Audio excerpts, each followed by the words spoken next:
Well, we've got some updates on the reaction to the Inflation Reduction Act and the side deals. Climate activists are planning to fight back against a pipeline side deal that Chuck Schumer and Joe Manchin made in order to get Joe Manchin to sign on to the so-called Inflation Reduction Act. Now, this side deal comes in the form of a separate piece of legislation. But again, in order to get Manchin to sign on, the actual bill, the Inflation Reduction Act, had to include all sorts of fossil fuel handouts. But there was also an agreement that there would be a side deal, another piece of legislation that would be voted on that would approve a pipeline known as the Mountain Valley Pipeline that would, of course, run through West Virginia. So that's why Joe Manchin loves it so much. Now, Manchin backed the IRA only after Senate Majority Leader Chuck Schumer agreed to this side deal in which Democratic leaders would support a follow-up bill expected to come next month that would ease the permitting process for natural gas pipelines and the Mountain Valley Pipeline in particular. But guess what? Climate activists ain't having it, and they have already begun lobbying in private, but they're also taking some action publicly. So environmental activists say they're working to line up enough progressive support to kill the Manchin side deal, which, by the way, if you've been paying close attention to what happened to the Build Back Better agenda, all of a sudden tables are turned. As Politico reported yesterday, some groups are privately lobbying members of Congress. Now they've told TYT that they're going to take the fight to the public. And Candace Cole from TYT Investigates is the new reporter who is breaking this story. And one of the public events they're gonna have is on September 8th. They are going to meet in Washington, D.C. It is meant to, of course, protest this pipeline, the Mountain Valley Pipeline. So if you're in the area on Thursday, September 8th, you should definitely be there and make your voice heard. Now, one of the people who spoke to TYT Investigates about this, along with other media, is Juan Zhong Chung, who is with the Michigan Environmental Justice Coalition. And he says exactly what any climate activist should say in response to both the side deal and also certain provisions within the Inflation Reduction Act. What we saw in the leaked documents basically was this so-called permitting reform that was trying to expedite and fast track fossil fuel projects. It was also fast tracking pipelines for carbon capture. So carbon dioxide pipelines as well as hydrogen pipelines. And let me just note before we continue, lobbying progressive members of Congress to block the side deal is really important because that side deal to approve the Mountain Valley Pipeline can't go through reconciliation, meaning a simple majority in the Senate. It would need at least 10 Republicans in order to pass. And so if you can convince some of the more left-leaning Democrats in the Senate to vote no on the deal, that would be fantastic. There's a little less power in the House when it comes to this issue, but luckily we do have some progressives who have already come out to say, I don't owe Joe Manchin a damn thing, and hell no, I'm not gonna vote in favor of this side legislation. And Rashida Tlaib happens to be one of the progressive lawmakers who said that on the record while speaking to the American Prospect. Yeah, so we'll get to her quote in a second because I love it. But guys, first of all, as Anna said, tables are turned. Second of all, payback, I hear it's a bitch. That is what the kids are saying these days. Yeah, so let's now recollect that Joe Manchin killed 95% of Joe Biden's agenda. So I know if you watch mainstream media, you'll think what they just passed was historic. It was historically weak is what it was. So there's some good provisions in regards to climate. There's also awful provisions in regards to climate. The drug reduction, price reduction is a joke. It's a total trick. It's terrible. So don't believe the hype on that. And we can go on and on. So we didn't get paid family leave, child tax credit, $50 minimum wage, voting rights. We didn't get any of that. So, and then the list goes on and on and on of all the things we didn't get that they said we were going to get because of Joe Manchin. And why? Because they decoupled the bill, and the conservative Democrats like Joe Manchin said, "Oh, we'll give you all of that as long as you give us the corporate pork and the infrastructure." Oh, did you already pass infrastructure after we put monumental pressure on you? Well, I guess you were suckers and idiots. Well, and now we're gonna kill Build Back Better. Okay, well, I guess you were a sucker, Joe Manchin. we want to kill the side deal. So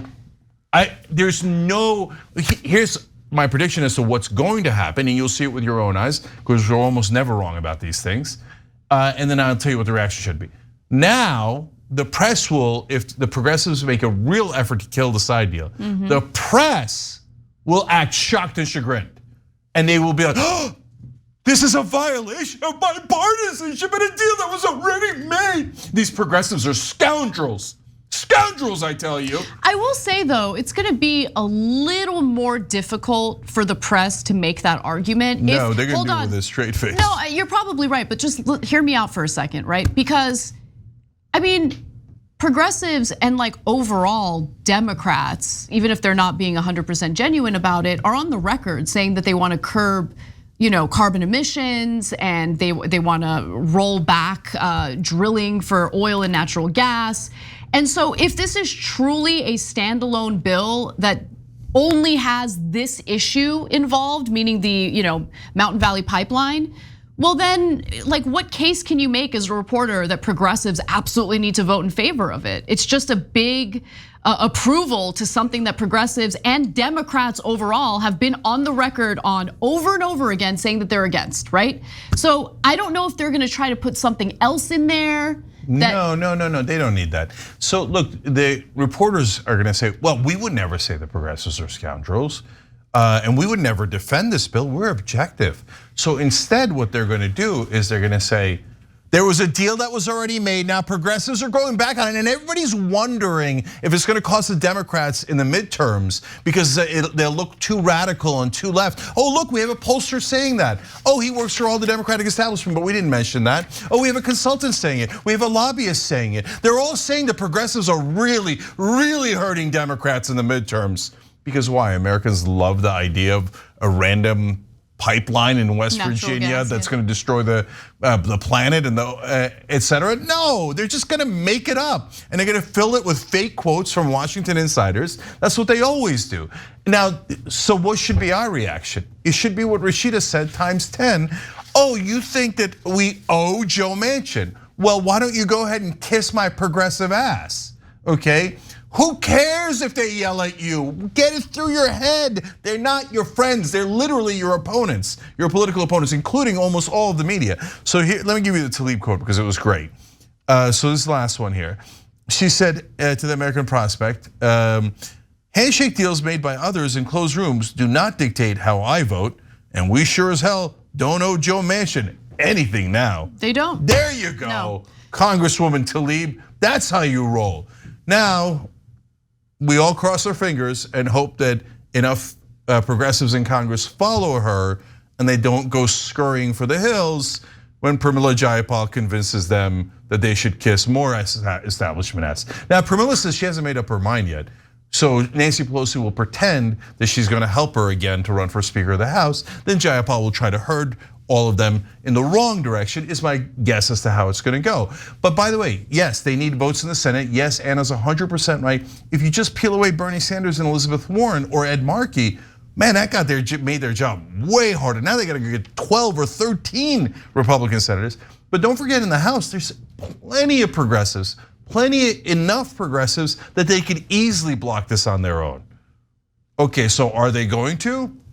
No, that's up to them. Yeah, I mean, and keep in mind, there are plenty of progressives in name only. I think it's important to note that the Progressive Caucus, which has dozens and dozens of Democratic lawmakers in it, doesn't actually have dozens and dozens of progressive Democratic lawmakers within it. Look, here, let's just be clear about that. Yeah, I'll do a call out right now. So, and it's of a person we really like. But there's the real progressives, and they often get scared. But look, Tlaib isn't in this case. The real progressives are the Just Democrats, et cetera, right? The squad, right?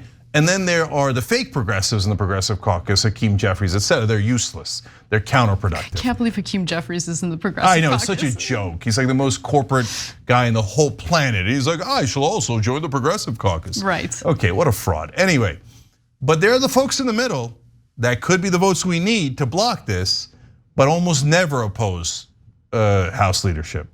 Here, I'll throw out a name, Katie Porter. What? Katie Porter never, ever opposes Nancy Pelosi. So she does a great whiteboard, Have you ever seen her vote against Nancy Pelosi? God, I'm already a cynical bitch, and you're just making it worse. Yeah. So but you're right. I mean, if that's true, and I'm sure it is, it's. Remember the 6 that voted against decoupling? They were all Justice Democrats. Katie Porter wasn't on that list. Name any other Democrat you like. They were not on that list because they said, no, we have to trust Biden and Manchin. Absurd. So does Katie Porter and the other good Congress people, actual progressives in Congress, object to this? Or are they gonna go along to get along? That's not on me. They'll get mad for me pointing out the news, but that's a fact.